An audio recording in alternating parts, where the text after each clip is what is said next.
Hi, everybody. I'm Chad Koel. Welcome to another edition of the Northland Outdoors podcast and another great conversation today. Hey, if you haven't noticed, then you haven't been outside. It's getting cold. Winter is finally here, and when it cools down and we get that first layer of ice on the lake, guys like me who love fishing and especially love fishing through the ice start getting a little twitchy. Early ice is fantastic for fishing, but lots of things to consider. Safety being the top priority, but a lot of other things as far as trying to find and catch fish. So we're going to talk about it today with a couple of great anglers, Dave Wasness and Chad Maloy of the FM Walleyes Unlimited Club. Both guys spend a lot of time on the water, so some great information about early ice fishing. But before we get to that, a quick thank you to all of our sponsors, Ray's Sport and Marine, Devil's Lake Tourism, Muscatel Burns Ford of Hawley, and Lake of the Woods Tourism. We couldn't do any of this without their help, so thank you. And also, before we get going, make sure, if you don't want to miss any Northland Outdoors information, the video series, all of it, and the podcast, of course, as well, make sure you go to inforum.com and subscribe. Very low price and just unbelievable information across the Forum Communications Network.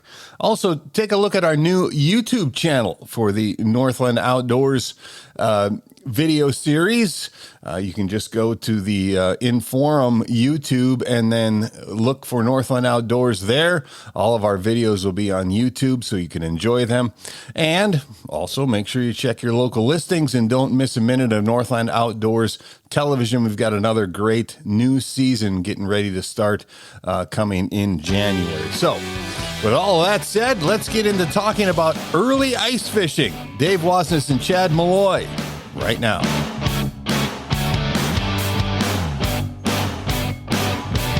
These are a couple of my favorite anglers that I know, a couple of consummate pros from the Fargo-Moorhead area, Dave Wasness and Chad Maloy. Thank you so much, guys, for joining us on the Northland Outdoors podcast. Hey, thanks for having us, Chad. We're talking early season ice fishing, and that's right now. Guys are getting out on the ice all over the place. We've got really good ice, but as is always the case early in the season, ice can be different from one lake to another, and it can be completely different even on the same lake, you know, within 30, 40 yards. So let's talk safety first, because I think that's the most important piece of early ice. Why don't we start, Dave, with you? Give us some of your tips for being safe on early ice. Yeah, a couple of things that I would always go with is when you're looking at reports, Facebook posts about people on the ice saying that they've got good ice at this lake or that lake. That's great news to hear, but make sure you check your own ice. Ice is never free. Lakes don't freeze up the same way all around that lake. So bring a spud bar, bring a auger, check your own ice as you're going out. And then also have some of the safety gear, such as a float suit. So like I like to use a striker float suit. And that way, if you do fall through, at least that float assist material is going to help keep you floating so that you can crawl out of that hole and get to safety. So those are two items that I do not go on the lake without.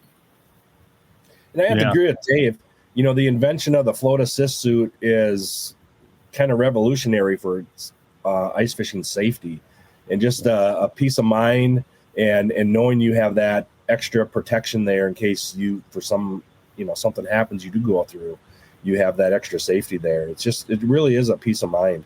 But I know what Dave's probably number one thing for checking safe ice is to make sure when we go out together, he likes to make sure I go first. So,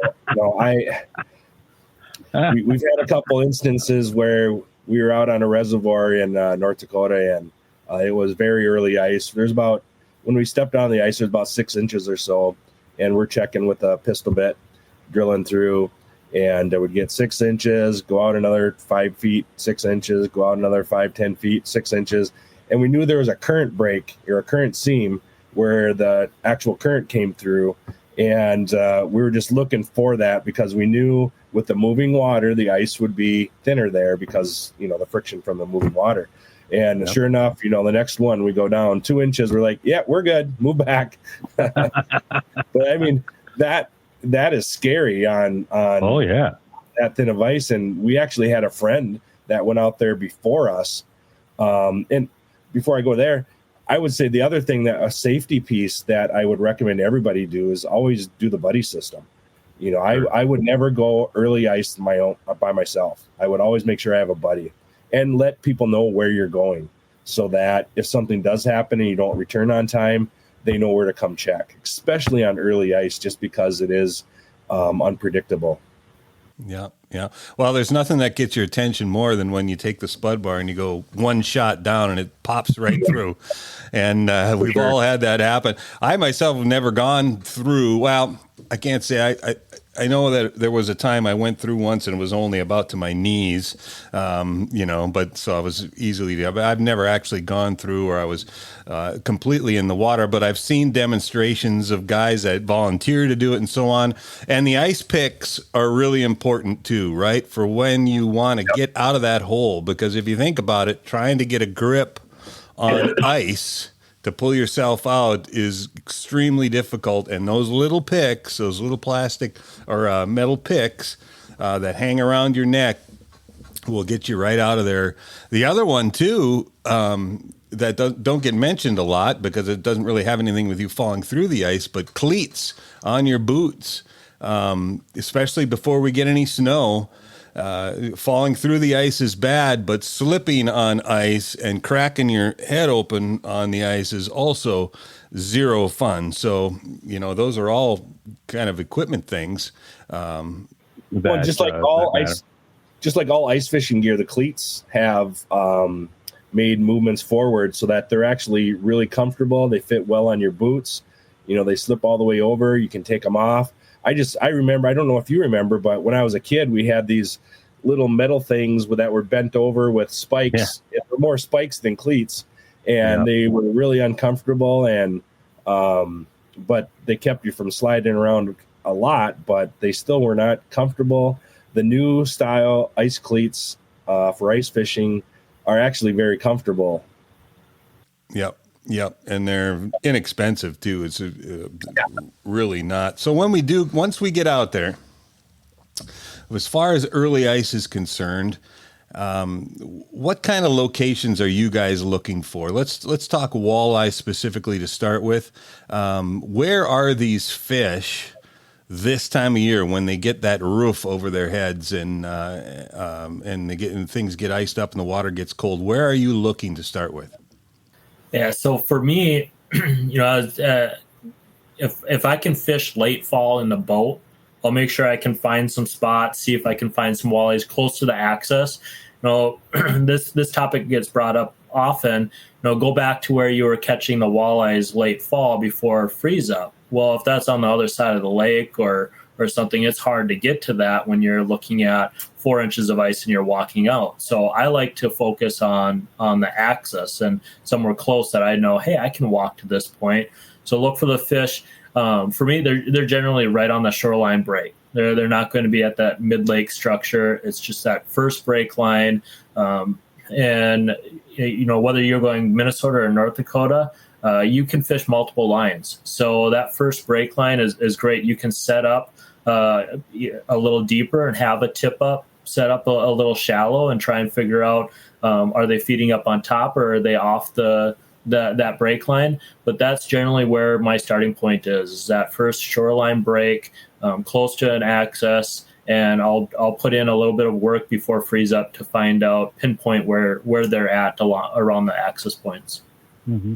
Yeah, and I think going off of what Dave just said, also the traditional walleye places, the points, points where the fish can come up and feed at night when the sun starts going down, inside curves, that kind of thing too. You can check those out. But definitely they're going to be probably more shallower starting the season where they ended up at in the fall. I think most of that is probably due to having still a little bit of green foliage in the water. And as it dies off, the oxygen starts to deplete and pushes them. But I think that's some of it. And then the biggest thing to remember too is when we're out there fishing is that ice transmits the sound so well, and we're probably fishing shallower. And so we need to be cognizant of when we're walking around, we're going to be spooking and pushing those fish around. Yep. I think a lot of people forget that one. And that's a great point, Chad, is that I think we forget how much noise we make.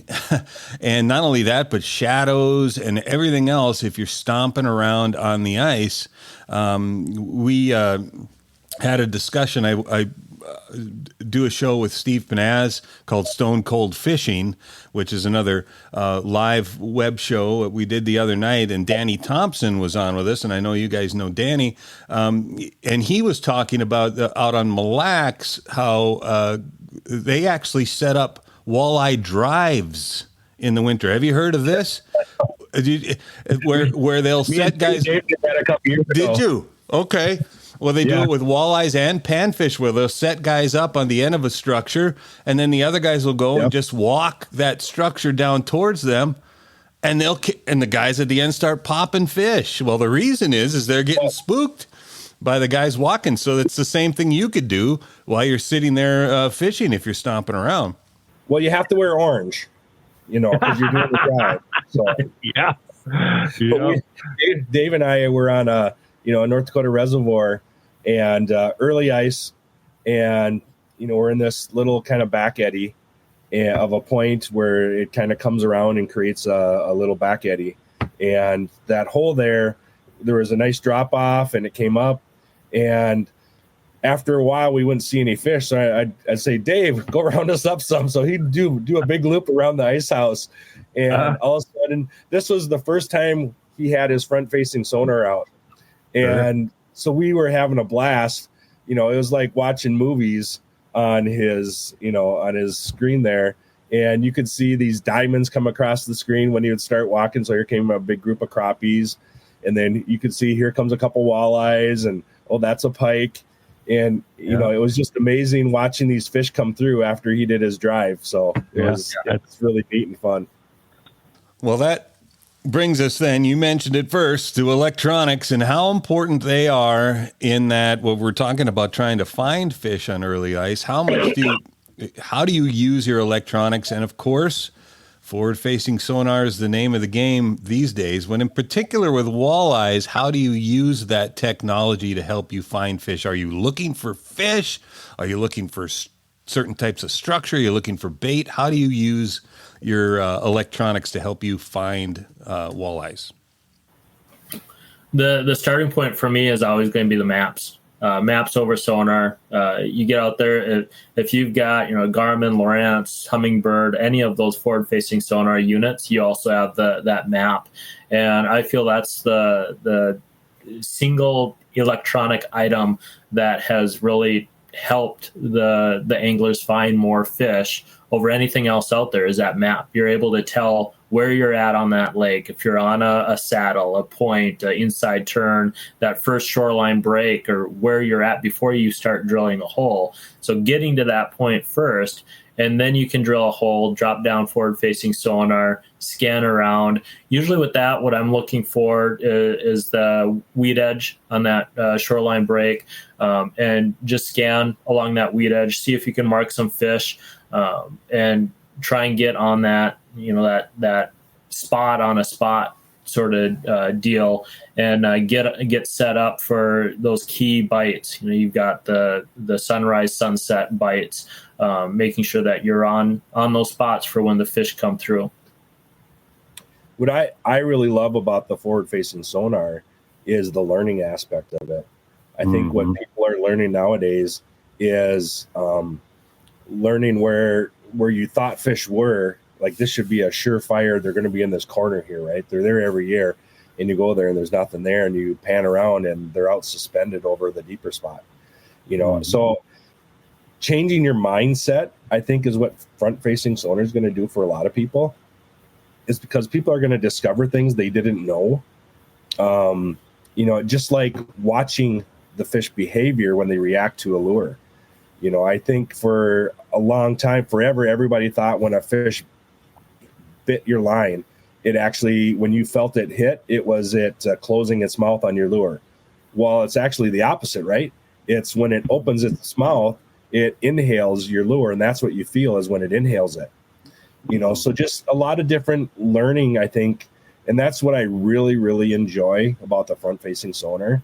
And then it also has the addictive video game, concept. You're watching it. It's almost like deer hunting. I mean, we were on Lake Winnipeg last year, and I was using Dave's unit, and you can see those fish come in, and you're like, "Oh, dude, that's a huge one."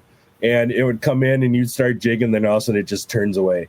And with my other unit, I may have seen a flash, and I'm like, "Yeah, it's coming in," and it's actually swimming away. Right.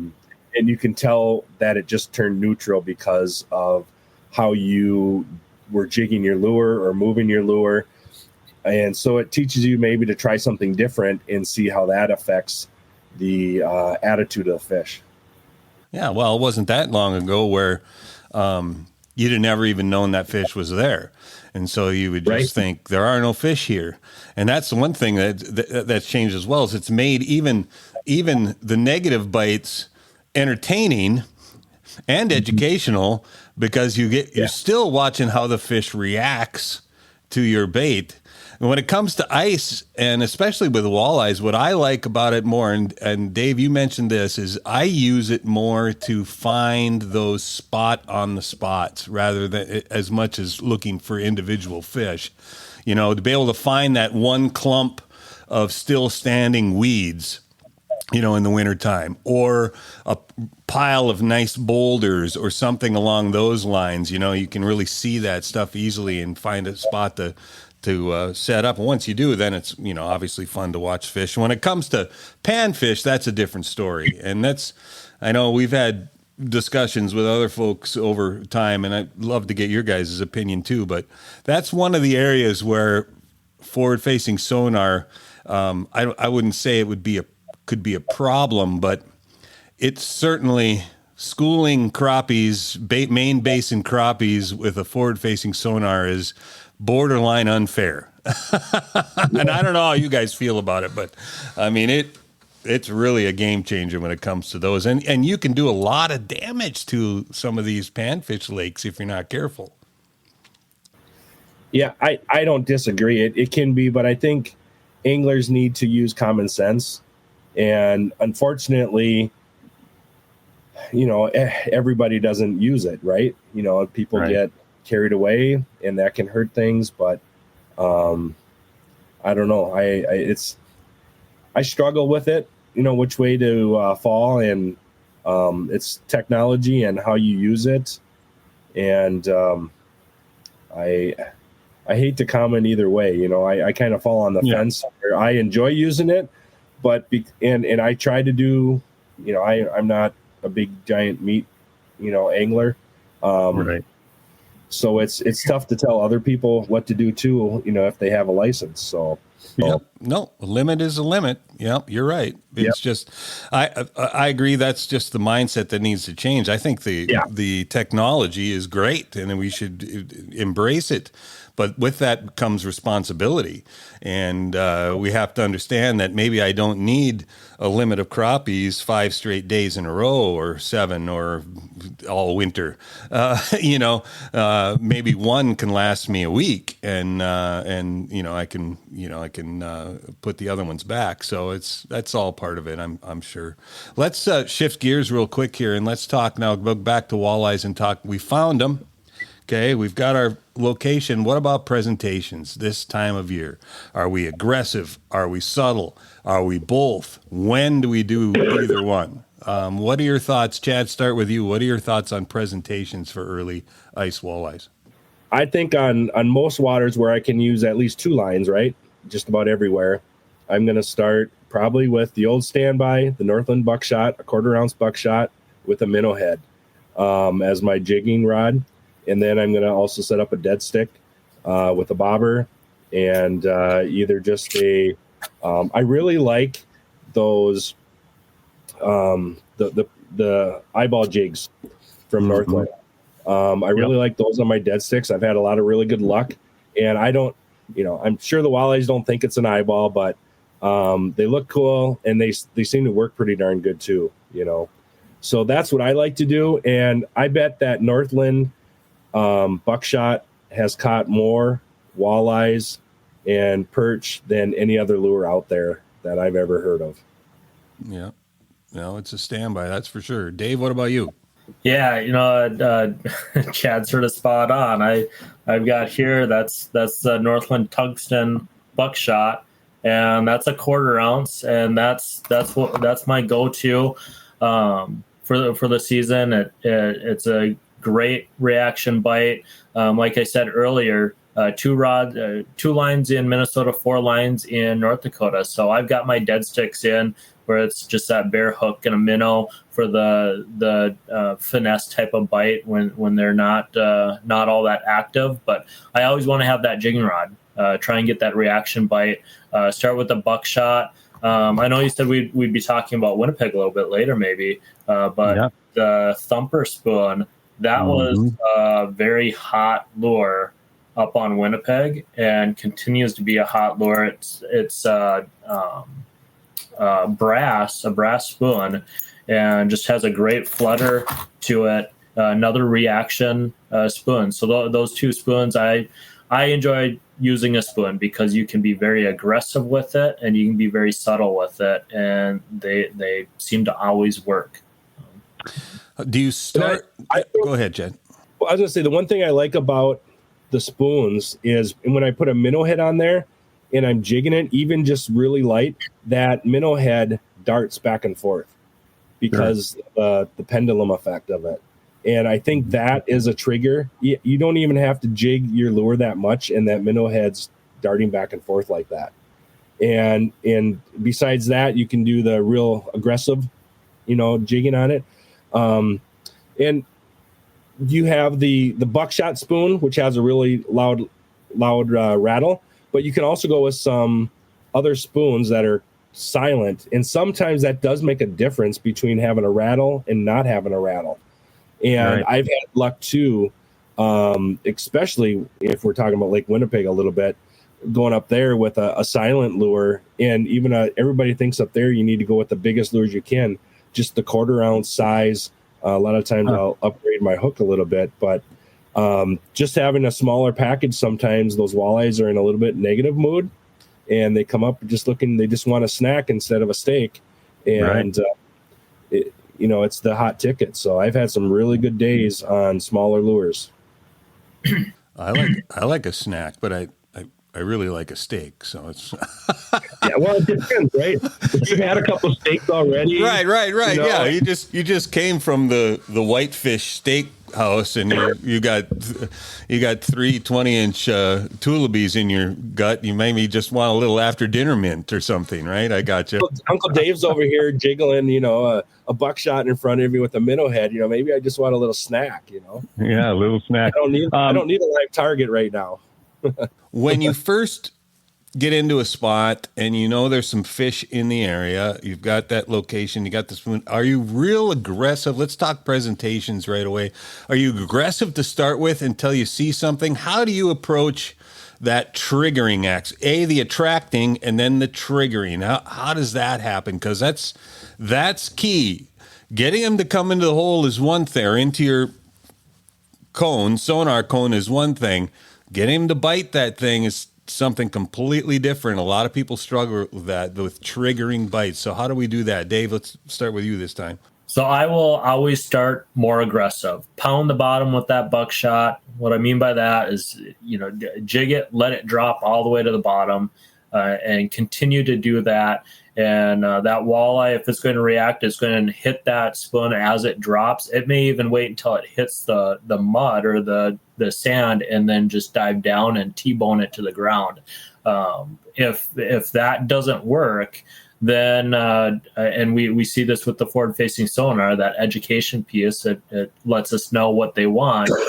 Then I'll do a little more subtle jigging. But my tip there is when you're jigging, make sure you're stopping at the same spot so that buckshot isn't stopping 6 inches off the bottom, then a foot off the bottom. Make sure you're stopping at the same area, because they're going to hone into what's going on and strike as that falls. And if you're all over the place, you're going to miss some of those bites. Mm-hmm. Yeah. Chad, what are your triggering tips? How about just holding it still? Well, and I think once the fish is there, right, and they're not super aggressive, they're a little more timid. Now you're trying to tease and entice them to take your bait. And that's where I think a little more subtlety comes in. And now I like to tease them up a little bit and try to get them to follow. If I get them to follow, I know I got a chance. And I'll keep seeing how high I can get them. Sometimes I get them right to the bottom of the hole and then they take off. Sure. Which is real frustrating. But, a lot of times when you can get them to follow up, and sometimes if it's like that all day long and they're not getting any hit, I'll try to get them to go back down. And then sometimes we'll get another fish will come in, and there's that competition factor that comes into play. And then that other one will take it and hit it. And, so it's just trying to get them to commit and figure out what is the movement that'll make them trigger. So a lot of times I like to keep it in front of their face, but then just move it up a little bit and try to get them to commit, That pounding the bottom that Dave talked about, I don't think a lot of people really think about that as a way to draw in fish, but believe me, it's true. We were filming, I was filming a piece here a couple of years ago, and we were doing some underwaters. And actually, we were smallmouth bass fishing at the time, but we were on a weed edge, and we were filming and had a drop shot down, and I was shooting underwaters of this drop shot, and as we were going along, we started just dropping, and then the drop shot weight would hit the bottom, and it was kind of a mud bottom, and there'd be these plumes of mud would come up, and about the third time that happened, 3 walleyes came from out of nowhere right up to the drop shot and started following it. And then they would move off, and you'd lift the drop shot and hit that bottom again. And as soon as that plume went up, those fish were right back there again. So, mud or bugs or whatever it gets pounded up from that. They know that's what happens. So pounding that bottom really does work. Yeah, sometimes I think what they're looking at is the bait fish that are going into that mud for the bloodworms and the bugs down there. So they're looking for a larger piece of meat there, and that's where you'd have your minnow head on a buckshot or something, mimicking a smaller bait fish that would be eating the bugs within the mud. Yeah, I think both of you guys would agree, though, that probably my number one combination, and I think you guys are of the same boat, is yes, that one aggressive jigging rod. I always got to have something in my hand that I'm working with, but it's that dead stick next to me that ends up getting bit probably 80% of the time. And you'll bring those fish in, and they'll be attracted to that spoon or that rattle bait or whatever it is that you got down there. But as soon as they see that little fat head or a shiner or whatever it is that's over there wiggling, that bobber just goes boop right on down. So it's a deadly combination. It really is. I don't know about you guys, but I have memories of when I was a kid of ice fishing, and we didn't have really nice ice gear. We just had basic rudimentary stuff. Some of it was just a line on a spool, Stick. Yeah, 100%. That's what it was. And I have vivid memories of watching, having, 6 inches of ice and watching that bobber go down and stay there and just slowly creeping along the ice. Like, should we take it? Should we take it? And just watching the bobber under the ice slowly move, I love watching that happen. I love bobber fishing and watching bobbers, and that's some of the most basic style of fishing, but it's also the most fun because it's so visual. No, go ahead, Dave. Yep. Chad, you had brought a technique up here earlier, and I'm going to expand a little bit on that. You were talking about drop shotting. You were during the summer looking at walleyes and smallmouth bass. Well, Chad and I are both active members with FM Walleyes, and we've got speakers that come in. And there's a tip I'm going to share because I just used it this last week. Perch topside, and it's not my tip. It was actually from Nick Linder, so sort of stealing it from him. But it is actually using a drop shot for your dead stick. And the great thing about that, whether it's a rattle reel, a tip up, or your dead stick fishing rod, using a drop shot, you don't have to bring a Markham sonar camera out or something to reset your bobber or move a bobber stop or reset a tip up. You just drop that all the way to the bottom, and you're 6 inches or 12 inches or 18 inches off the bottom, wherever you have that drop shot set. And you just reset it, put a new minnow on, drop it to the bottom, and you're good to go. And like I said, I was out just this past weekend, and we got into some perch, and it was that same type of situation you had. We had the active jigs. They wanted nothing to do with that. If we started moving our jig, they swam away. So me and two buddies, we switched all of ours to dead sticks, and we used some drop shots, and that was great. We didn't have to readjust any of the tip ups or bobber lines. We just dropped that to the bottom and let it sit, and we were able to pull up some more fish. It was so much quicker in resetting your line by not having to monkey around with any additional electronics. So that's one tip I would have is try a drop shot. Sure. One of the last part of this that I want to talk about, and I think a lot of people kind of get stuck in a rut, whether it's I don't want to say laziness or whatever it is, but it's like you get out there, you get set up in a spot, and there you stay, and no fish are biting or so on. The nice part about ice fishing these days with our brushless drill augers that weigh nothing and portable fish houses and so on is the ability to move, and I know you guys would recommend that. To move. If the fish aren't where you are, move. Find another spot, right? Don't just hunker down. Well, if you want to catch fish, yes.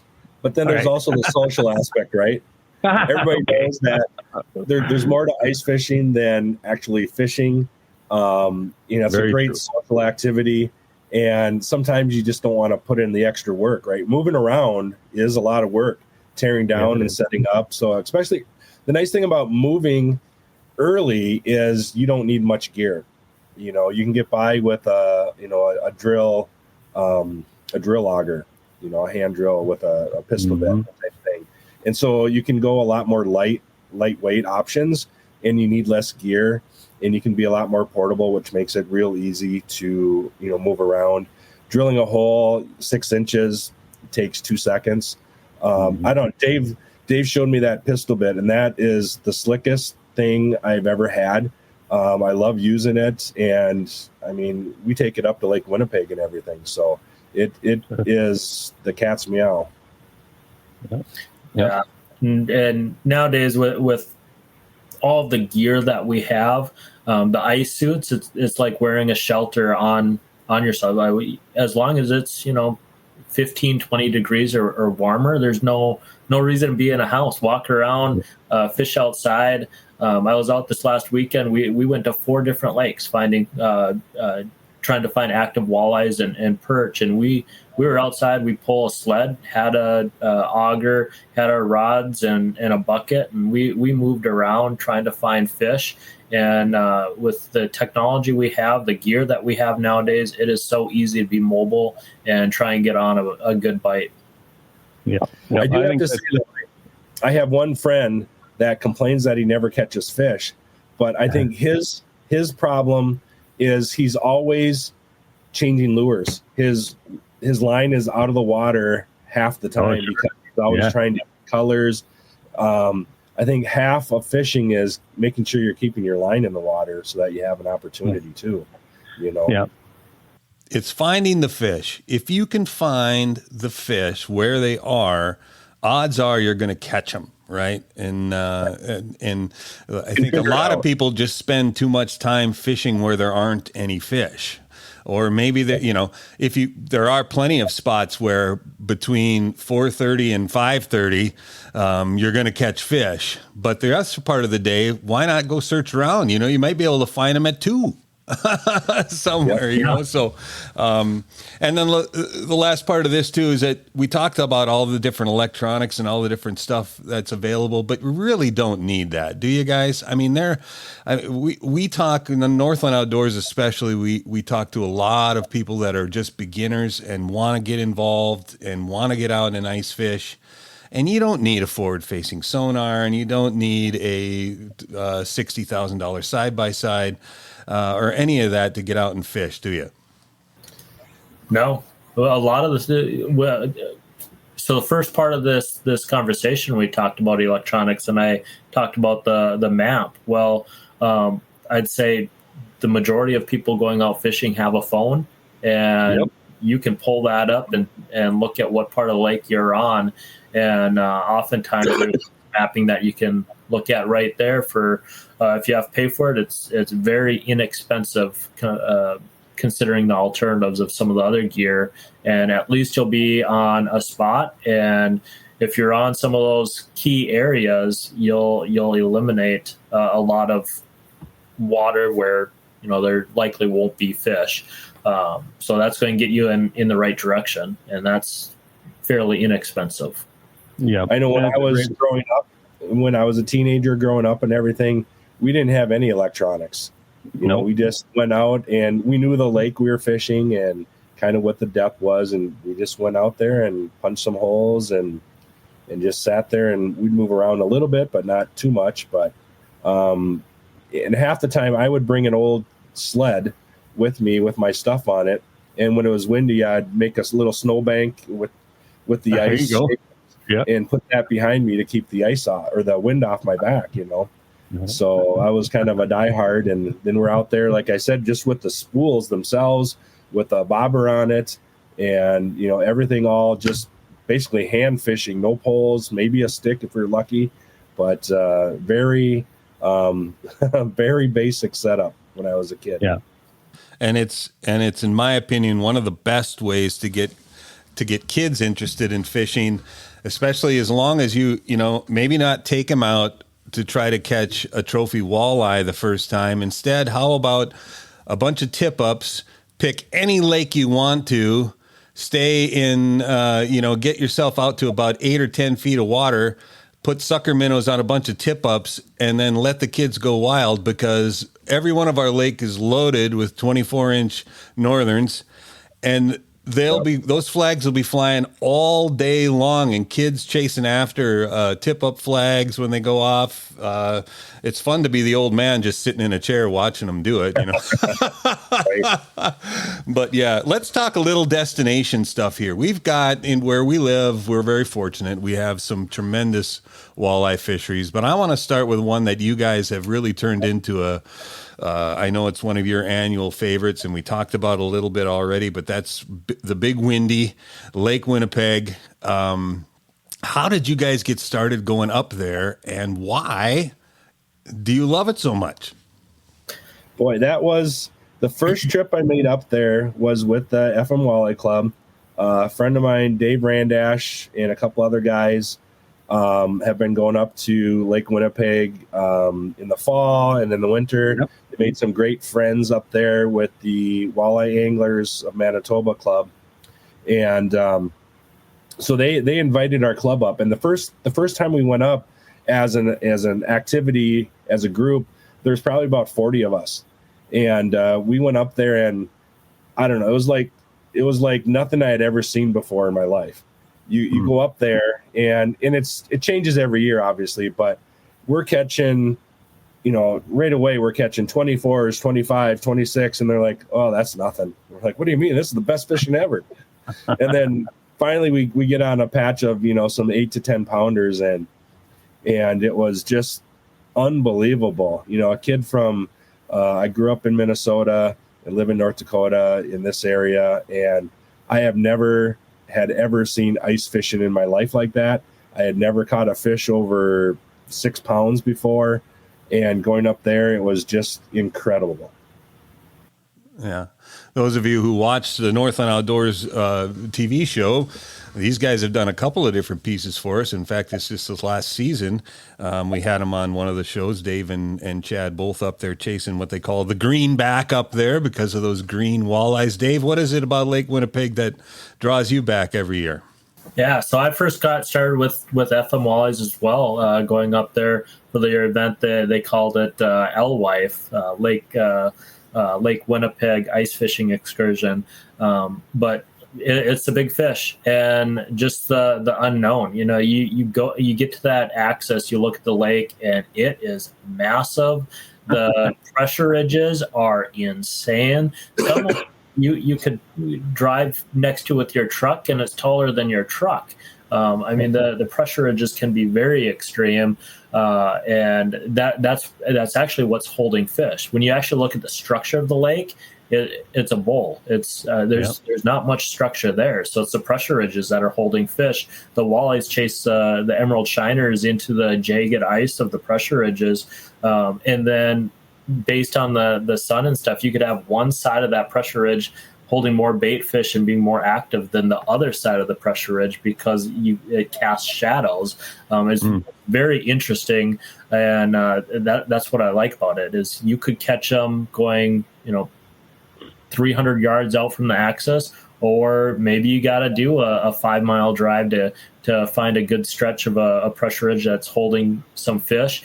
But there's so many anglers, there's so many different areas you can fish, and it's not, you're not having to find a spot on a spot. Go drill some holes and give it 20 minutes. You might be on a good spot just right close to the access, and it's so much fun to fish. So much fun. Ken, is it the kind of trip that someone can do without having somebody who's already been there to help them? In other words, I've not done Lake Winnipeg ice. Could I drive up there and find my way around and get out? Or would you recommend that you go with somebody on that big of water to start with? Or are there places up there where somebody could call ahead, or their guides and so on? Yeah, so I would always recommend going with friends. Don't go by yourself. It is a big lake. If you get carried away and you get too far out on the ice and the wind picks up, which it does, you could have whiteout conditions really quick. So always have some friends with you. But if you have a general idea of walleye fishing, anybody can go out and enjoy that lake. Those fish can be anywhere, but it's also so much more fun having a group of anglers with you where you can enjoy that lake. And there's also a really good group of guides up there that have different packages, whether it's going with them or even they do some tag-alongs where you just follow along and you fish yourself and they put you in the area. And the lake itself is a little treacherous, and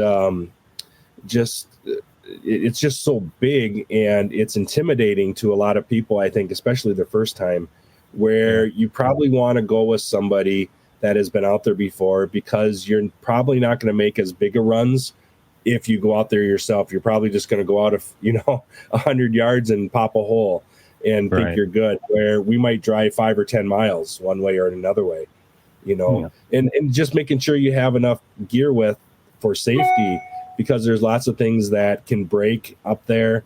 The ice can be really rough. It gets a lot colder than it does here sometimes.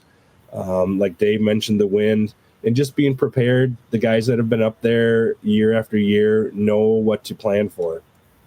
Yeah, I think it's great advice, no matter where you're going. If you're going there for the first time, if it's financially feasible to hire a guide, even for a half a day, I don't care how good an angler you are. If you've never been there before, it's very valuable to get on the water with somebody who knows what they're doing, and you can learn a lot just from doing that. Let's let's switch gears a little bit. You mentioned a mutual friend of ours a minute ago, Dave Randash, and we went and did an ice fishing piece with him on Devil's Lake last year. And when it comes to destinations, for me personally, that's one of my all-time favorites. What do you guys think about Devil's, and have you heard anything about what's going on up there yet so far this year? I haven't talked to anybody up that way, so. I heard that there's been a good bite. When you think Devil's Lake, I don't necessarily just think of Devil's Lake region, because you've got that northwest area, Pelican, Mike's, Stink, all those Dry, Alice, all those lakes there that are sort of included into that, where somebody may just say, yeah, I'm on a good bite on Devil's Lake, and it actually ends up being Alice or Dry, but they're saying Devil's Lake because that's the region. And yeah, I've heard there's a great bite going on right now in that northwest area. Some of those smaller lakes that have been flooded, and the walleyes have been able to get into those areas. So yeah, I'm actually looking forward to trying to get up there here in the near future. Yeah, the reports I've seen have been a couple guys that have been fishing the shallows, shallow flat areas, 5 feet of water or so, where you set the hook and the fish is at the bottom of the hole almost. Yeah, fun. Which is just incredible and fun, and just a lot of fun. And I heard too that the water is really clear right now, so Stump Lake is another one that in the wintertime produces some really big walleyes, I know for a fact. So you're right, tons of water up there. It's another one there where it probably makes sense, if you haven't been there before, to hire somebody to go out with, because there's a lot of water to cover.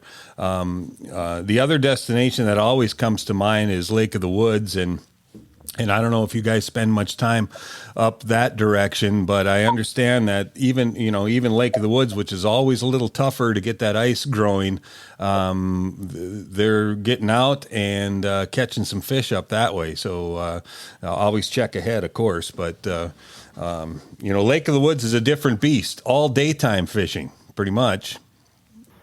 Yeah, you can catch them at night. I usually plan at least 2 trips up there over weekends where I'm in a sleeper house, and I absolutely love Lake of the Woods.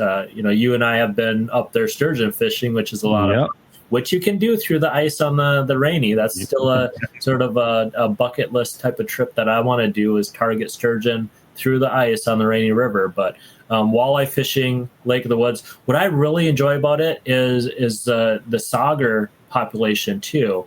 And if you get on a spot where you're catching sauger, you're going to have active fish that whole weekend, because sauger, unlike walleye, saugers will pot up and sort of stay in certain areas. They don't roam around as much as walleyes do. So if you're on top of them, you're going to catch sauger throughout the weekend if you're there. So it's pretty cool how you've got the sauger and the walleye, and you can have some nice walleyes swim through throughout the day, and then those key times, early morning, late evening, and it's always fun waking up to a rattle reel going off.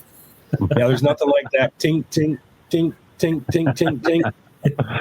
Yeah, unless it's the 50th time and you just want to get some sleep.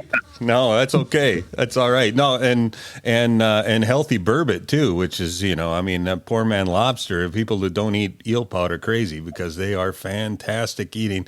One thing I will say, and I was up there on a couple of trips last year and talked to some of the resort owners and so on, and guides up there, and they noticed this too, or have seen this, and that the average size of the sauger, that's one of the complaints you always get with people out there catching saugers. They're 10 inches, maybe a 12 once in a while, but when we were up there last year, we were catching 14, 15, 16-inch sauger real consistently, and that's what they say, is that the kind of size age classes, there's a lot bigger sauger coming out of there now, and that's fantastic.